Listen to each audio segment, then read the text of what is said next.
So I recently watched Transformers 1 and it was a great experience. Perfectly animated with polished models, stunning and purposeful backgrounds combined with compelling characters paired with excellent voice work. I thoroughly enjoyed watching it. But as I left the cinema, I felt strongly about two particular things. Number one, this film was around a 9 out of 10 for me. And number two, Sentinel Prime was the absolute worst. And I don't mean that to say he was badly written or his portrayal was shitty. No. I mean Sentinel Prime in this film is so morally reprehensible. I was fully on D16's side once his true nature was revealed. Fantastic! Another Orion Pack's master plan. I can't wait to hear this. Wait, don't you want to stop him? No, I want to kill him! But we'll get to that. So when we're introduced to Sentinel Prime, he's shown to be this incredibly selfless, honorable transformer making risky expeditions to the surface of the planet in search of the matrix of leadership that will end the energon drought in Iacon. He makes these lofty speeches about how perilous the surface is and how he is braving these dangers for the betterment of all Transformers in the wake of the death of all the Primes. The Primes at the time were seen as the leaders and the de facto heroes of the race, whose role now conveniently falls to Sentinel Prime in the wake of their demise, making him now the de facto leader of the race of Transformers. Sentinel has everyone fooled with this act, and has everyone stuck in this rigid caste system where those who can't transform must work in menial labor doing hard, backbreaking work in waste management, waste disposal, or mining energon. And this is all done allegedly for the good of the planet. And we see this caste system affect our main characters differently. We have Orion, who feels like there's more to his life and to the future of his people than slaving away in the energon mines while they wait for Sentinel Prime to save them.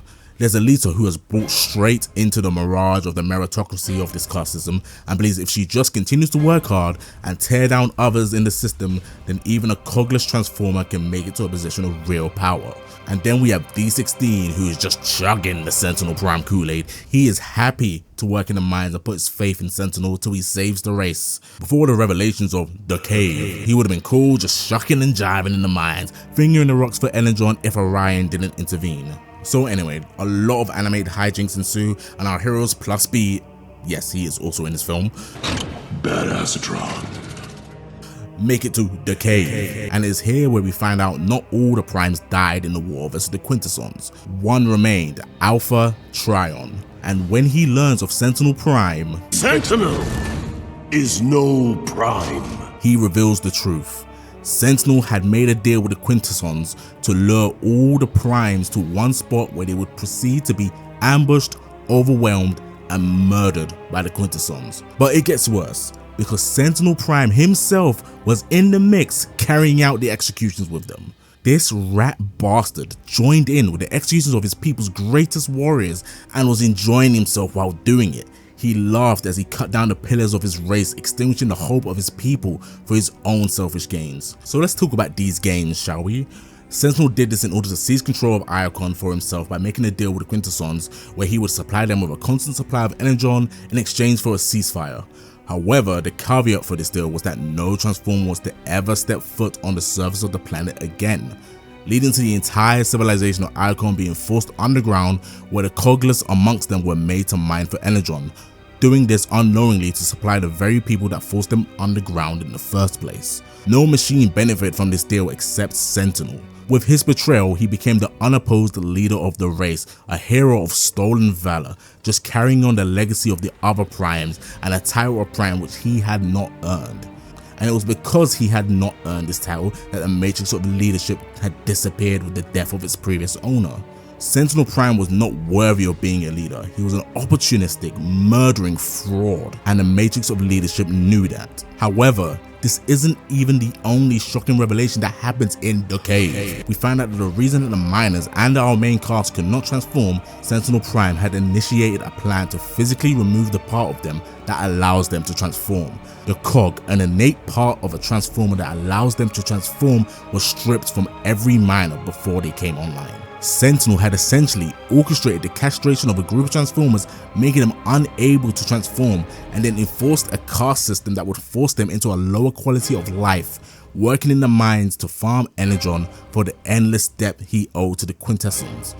Pure, calculated inhumanity. So to recap, Sentinel Prime betrayed his people, killed the greatest heroes of his planet, made a deal with his people's sworn enemy, forcing his own people to remain underground for the remainder of their lives, created a caste system where the cogless Transformers had to mine endlessly for energon, and made sure there were cogless Transformers to do said mining via medically removing the part of them that allows them to transform. And what does Sentinel Prime have to show for all his betrayal, conniving, and evil ways? Arrogance. Sentinel does not skip a beat. He does not feel like he did anything wrong. He's not even faking some sort of sob story about how it was the only way to stop the war. No, no, no. Sentinel Prime enjoyed doing it, and he would do it again. He's under no delusion. He simply wanted the power, the respect, the admiration the actual Primes held. He hated being looked down upon, being perceived to be at a lower station. So he killed those at the top, broke the ladder, and shot the knees out of those below him. And you see this arrogance in the excellent vocal performance by John Hamm. Sentinel talks with this air of undeserved accomplishment. He talks like he's taking credit for someone else's work and presenting it as his own. His facial expressions tell us he wholeheartedly believes that things should be his way, that people should admire him, that Sentinel Prime knows what's best, and if you disagree with that, well then...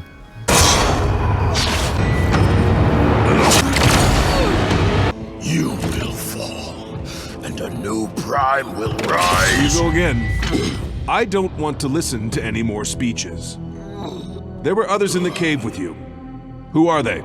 They are to be your undoing. You've lost, Sentinel. Nothing.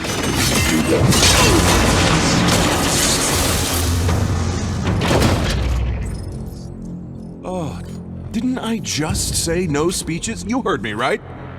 This is what I'm talking about. Unbelievable. All of them were like that. So disrespectful. But for all his atrocities, Sentinel Prime gets his comeuppance by the very Transformer who believed in him the most.